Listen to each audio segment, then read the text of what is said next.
Doctor Baba Saheb Ambedkar Bharat में मजदूरों के उद्धारक थे। उन्होंने भारत में 8 घंटे की ड्यूटी लागू की। मई दिवस, जिसे श्रम दिवस के नाम से भी जाना जाता है, पर डॉक्टर अम्बेडकर के बारे में कुछ अज्ञात तथ्य। मजदूर दिवस या मई दिवस मजदूर वर्ग का उत्सव है जिसे अंतर्राष्ट्रीय श्रम आंदोलन द्वारा बढ़ावा दिया जाता है। यदि भारत में मजदूरों के अधिकारों को सुरक्षित करने वाला कोई व्यक्ति था, तो वह व्यक्ति कोई और नहीं बल्कि आधुनिक भारत के जनक और क्रांतिकारी डॉक्टर बाबा साहेब अम्बेडकर थे। डॉक्टर बाबा साहेब अम्बेडकर के बिना आज भारत के मजदूरों का भविष्य अंधकार में होता। वह भारत के एकमात्र ऐसे नेता हैं जो बहुआयामी और महान दूरदर्शी थे। आखिरकार उनका जन्म सबसे जनजात जातिवादी देश की भूमि पर हुआ था, जिसे हम भारत के रूप में जानते हैं। कट्टर ऊंची जाति के लोग कभी भी डॉक्टर अम्बेडकर के योगदान को एक महान राष्ट्र के निर्माण का श्रेय नहीं देते हैं, जो आज दुनिया की विकासशील अर्थव्यवस्थाओं में से एक है। उनकी मजबूत आर्थिक नीतियों के लिए धन्यवाद, जिन्होंने महान आर्थिक मंदी के समय में भी भारत को बचाया है। चाहे वह आरबीआई के संस्थापक दिशानिर्देश हों या मुक्त व्यापार के सिद्धांत, डॉक्टर अम्बेडकर ने हमारे राष्ट्र के लिए सब कुछ दिया है। यहाँ कुछ बहुमूल्य जानकारी दी जा रही है कि डॉक्टर बाबा साहेब अम्बेडकर ने एक श्रमिक नेता के रूप में तथा 1942 से 1946 के बीच वायसराय की कार्यकारी परिषद के श्रमिक सदस्य के रूप में श्रमिकों के लिए क्या किया। उन्होंने 7 जुलाई 1942 को वायसराय की कार्यकारी परिषद के श्रमिक सदस्य के रूप में शपथ ली। डॉक्टर बाबा साहेब अम्बेडकर द्वारा किए गए शानदार योगदान। फैक्ट्री में काम के घंटों में कमी, 8 घंटे की ड्यूटी। आज भारत में प्रतिदिन काम के घंटे लगभग 8 घंटे हैं। हम नहीं जानते कि कितने भारतीय जानते हैं कि डॉक्टर बाबा साहेब अम्बेडकर भारत में मजदूरों के उद्धारक थे। उन्होंने भारत में 8 घंटे की ड्यूटी लागू की और काम के समय को 14 घंटे से 8 घंटे में बदल दिया, जो भारत में मजदूरों के लिए एक रोशनी बन गया। उन्होंने इसे 27 नवंबर 1942 को नई दिल्ली में भारतीय श्रम सम्मेलन के 7वें सत्र में लाया। डॉक्टर बाबा साहेब अम्बेडकर ने भारत में महिला श्रमिकों के लिए कई कानून बनाए। खान मातृत्व लाभ अधिनियम, महिला श्रम कल्याण कोष, महिला एवं बाल श्रम संरक्षण अधिनियम, महिला श्रमिकों के लिए मातृत्व लाभ। 5 कोयला खदानों में भूमिगत कार्य पर महिलाओं के रोजगार पर प्रतिबंध की बहाली, भारतीय कारखाना अधिनियम। राष्ट्रीय रोजगार एजेंसी, रोजगार कार्यालय। डॉक्टर बाबा साहेब अम्बेडकर ने रोजगार कार्यालयों की स्थापना में महत्वपूर्ण भूमिका निभाई थी। उन्होंने द्वितीय विश्व युद्ध के बाद ब्रिटिश भारत में प्रांतीय सरकार में श्रम सदस्य के रूप में भारत में रोजगार कार्यालय बनाए। साथ ही ट्रेड यूनियनों, मजदूरों और सरकारी प्रतिनिधियों के माध्यम से श्रम मुद्दों को सुलझाने के लिए त्रिपक्षीय तंत्र और सरकारी क्षेत्र में कौशल विकास पहल की शुरुआत की। उनके अथक प्रयासों के कारण राष्ट्रीय रोजगार एजेंसी बनाई गई।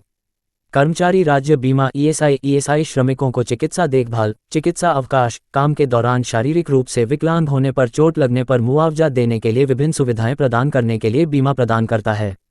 डॉक्टर बाबा साहेब अम्बेडकर ने श्रमिकों के लाभ के लिए इसे अधिनियमित किया और लाया।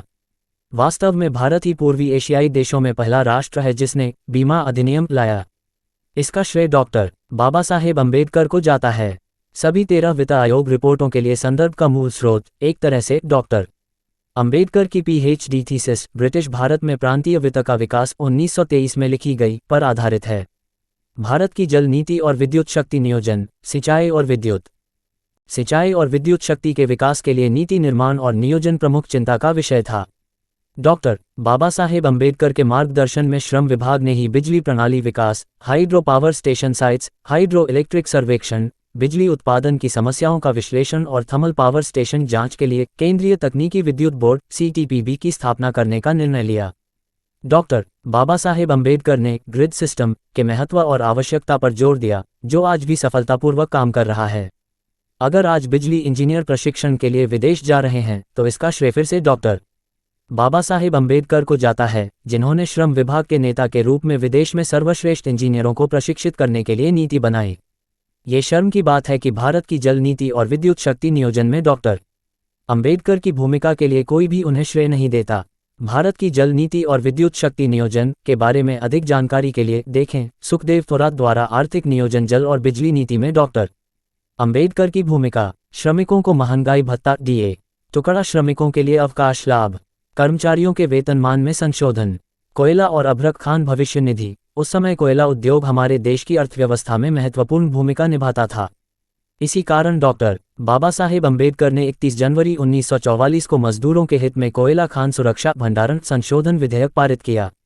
8 अप्रैल 1946 को उन्होंने अभ्रक खान मजदूर कल्याण निधि की शुरुआत की, जिससे मजदूरों को आवास, जलापूर्ति, शिक्षा, मनोरंजन, सहकारी व्यवस्था में मदद मिली। श्रम कल्याण निधि। डॉक्टर बाबा साहेब अम्बेडकर ने श्रम कल्याण से संबंधित मामलों पर सलाह देने के लिए बीपी अगरकर के नेतृत्व में एक सलाहकार समिति का गठन किया। बाद में उन्होंने जनवरी 1944 को इसे लागू किया। युद्धोत्तर आर्थिक नियोजन। जब द्वितीय विश्व युद्ध समाप्त हुआ तो भारत के सामने कई चुनौतियां थीं, जैसे अर्थव्यवस्था को पुनः स्थापित करना, जिसमें कृषि में सुधार, उद्योगों का विकास, पुनर्वास और रक्षा सेवाओं की पुनः तैनाती आदि शामिल थे। इसके लिए परिषद की पुनर्निर्माण समिति आरसीसी की स्थापना की गई। डॉक्टर बाबा साहेब अम्बेडकर आरसीसी के सदस्य थे और उन्हें सिंचाई और बिजली के लिए नीति समिति के अध्यक्ष की भूमिका सौंपी गई थी, जो बहुत महत्वपूर्ण थी। लेकिन डॉक्टर अम्बेडकर के राष्ट्र के लिए योगदान के बारे में कम ही लोग जानते हैं। युद्धोत्तर आर्थिक योजना के उद्देश्य और रणनीति के निर्माण और देश में जल और विद्युत संसाधनों के नियोजित विकास में उनकी प्रत्यक्ष भागीदारी थी। डॉक्टर बाबा साहेब अम्बेडकर आर्थिक नियोजन और जल और विद्युत नीति के उद्देश्य और रणनीति के निर्माण में सीधे तौर पर शामिल थे। हालांकि उन्होंने इस पद पर रहते हुए आर्थिक नियोजन और जल और विद्युत संसाधन विकास में पर्याप्त योगदान दिया, लेकिन आश्चर्यजनक रूप से उनके योगदान के इस पहलू का शायद ही अध्ययन किया गया हो। युद्धोत्तर आर्थिक नियोजन के बारे में अधिक जानकारी के लिए देखें सुखदेव थोरात द्वारा आर्थिक नियोजन जल और विद्युत नीति में डॉक्टर अम्बेडकर की भूमिका। भारतीय सांख्यिकी कानून 1942 में डॉक्टर बाबा साहेब अम्बेडकर ने भारतीय सांख्यिकी अधिनियम पारित किया। बाद में D.K.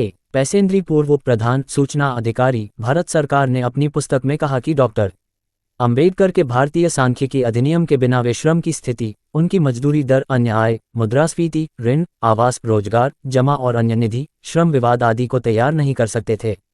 भारतीय ट्रेड यूनियन संशोधन विधेयक भारतीय श्रम अधिनियम 1926 में बनाया गया था। इससे केवल ट्रेड यूनियनों को पंजीकृत करने में मदद मिली, लेकिन सरकार ने इसे मंजूरी नहीं दी।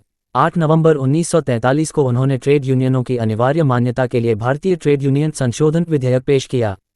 दामोदर घाटी परियोजना, हीराकुंड परियोजना, सोन नदी घाटी परियोजना के निर्माता डॉक्टर बाबा साहेब अम्बेडकर, जिन्होंने टेनेसी घाटी परियोजना की तर्ज पर दामोदर घाटी परियोजना शुरू की और योजना की रूपरेखा तैयार की। न केवल दामोदर घाटी परियोजना बल्कि हीराकुंड परियोजना, सोन नदी घाटी परियोजना की रूपरेखा भी उनके द्वारा बनाई गई थी।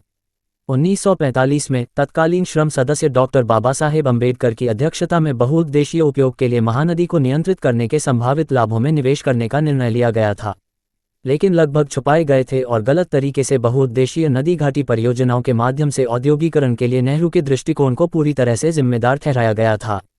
ये डॉक्टर बाबा साहेब अम्बेडकर थे जिन्होंने वास्तव में वायसराय की परिषद में श्रम के तत्कालीन सदस्य के रूप में भारत में बड़े बांध प्रौद्योगिकियों को शुरू करने में सबसे केंद्रीय भूमिका निभाई थी।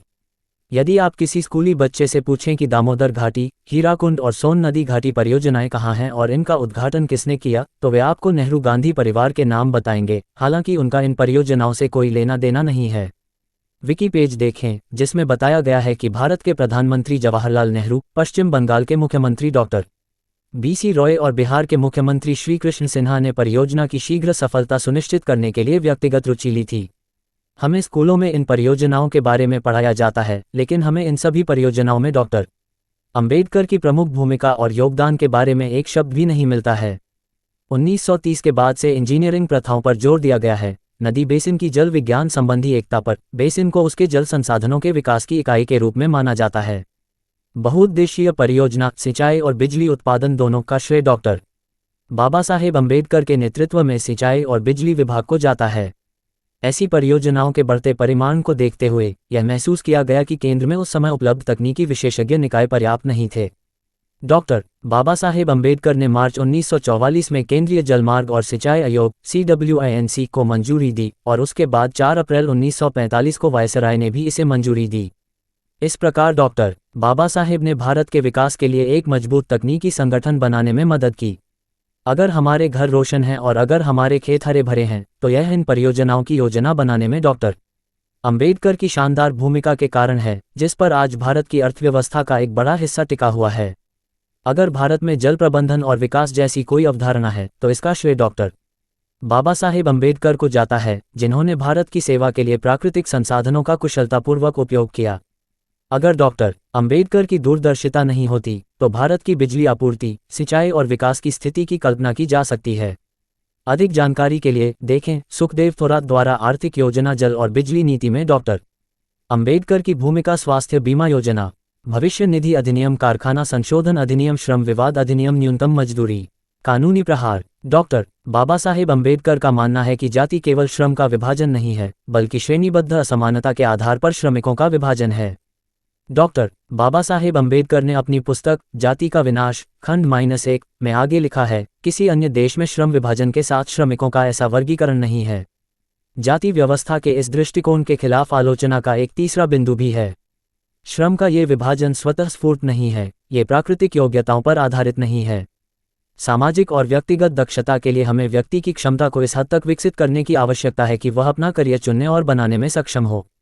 जाति व्यवस्था में इस सिद्धांत का उल्लंघन किया जाता है क्योंकि इसमें व्यक्तियों को पहले से ही कार्य सौंपने का प्रयास शामिल है, जिनका चयन प्रशिक्षित मूल क्षमताओं के आधार पर नहीं, बल्कि माता पिता की सामाजिक स्थिति के आधार पर किया जाता है।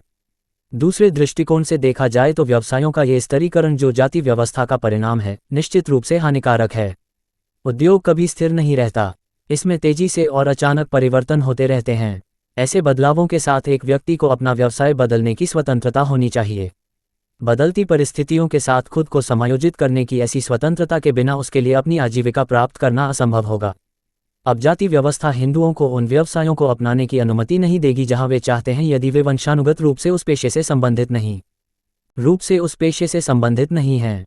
यदि कोई हिंदू अपनी जाति के अलावा किसी अन्य व्यवसाय को अपनाने के बजाय भूखा मरता हुआ दिखाई देता है, तो इसका कारण जाति व्यवस्था में पाया जा सकता है।